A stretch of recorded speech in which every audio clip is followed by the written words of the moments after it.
The Life and Sad Ending of Antonio Fargas.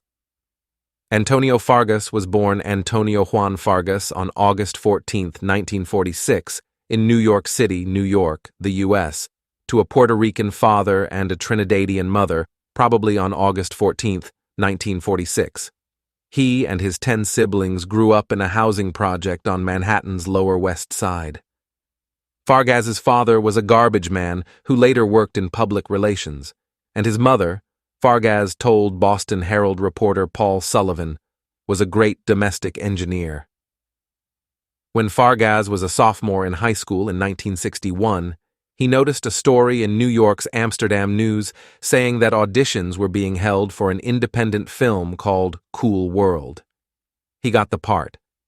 Around the same time, Fargas was a member of a youth group called Harlem Youth Opportunities Limited that offered theater programs to aspiring actors. After receiving instruction from actor Robert Hooks in Hooks's apartment, which wasn't far from that of Fargas's family, he got a part in an off-Broadway stage production called The Toilet in 1963. He made the first of what would become a lifetime's worth of trips to England in 1965 to appear in the play The Amen Corner, and he won positive reviews back in New York 2 years later when he appeared as Scipio in the original Broadway production of The Great White Hope, a play about the life of boxer Jack Johnson. Just 20 years old, Fargas convincingly played the part of a 90-year-old witch doctor.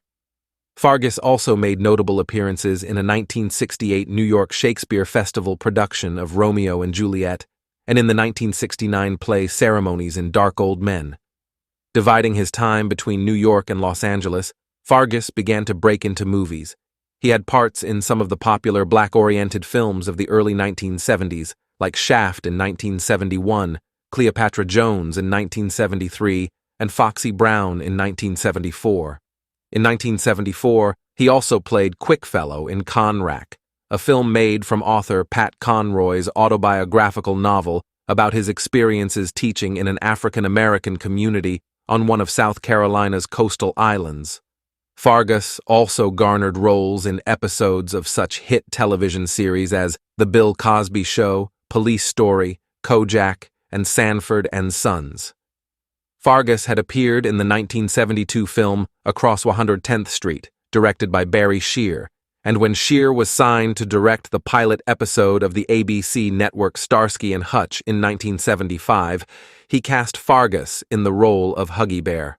The role wasn't initially intended to be an ongoing part of the show, but producers noticed the chemistry that quickly evolved among Fargas and stars David Soul and Paul Michael Glazer. Fargas ended up remaining with the cast through the entire run of Starsky and Hutch, which left primetime airwaves in 1979 but lived on for years in syndication. Huggy Bear was charismatic, fashionable, a bit lovable, and unfailingly entertaining. Such traits anticipated the rise of rap music's gangsta variant, and thus it was no surprise that Fargas was later cast in films such as the Wayans brothers' I Am Gonna Get You Suka in 1988, even if he took some criticism from activists of the 1970s for perpetuating stereotypes of blacks in the entertainment industry.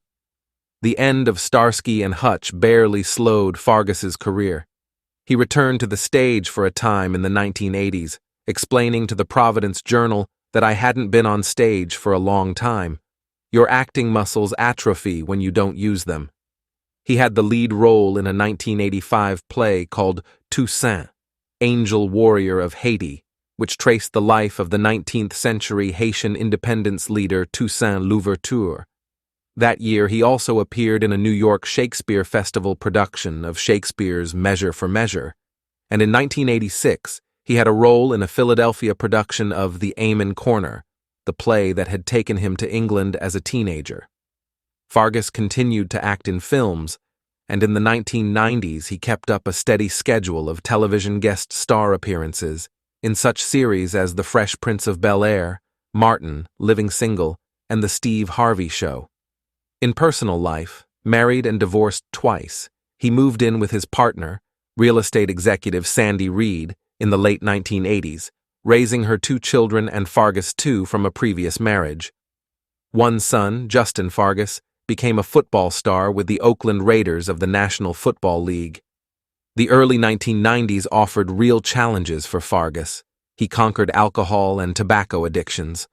The 1994 earthquake centered north of Los Angeles trapped him and his wife in different parts of their Northridge, California home, with each thinking the other had been killed, but Fargas broke down a door and they were reunited.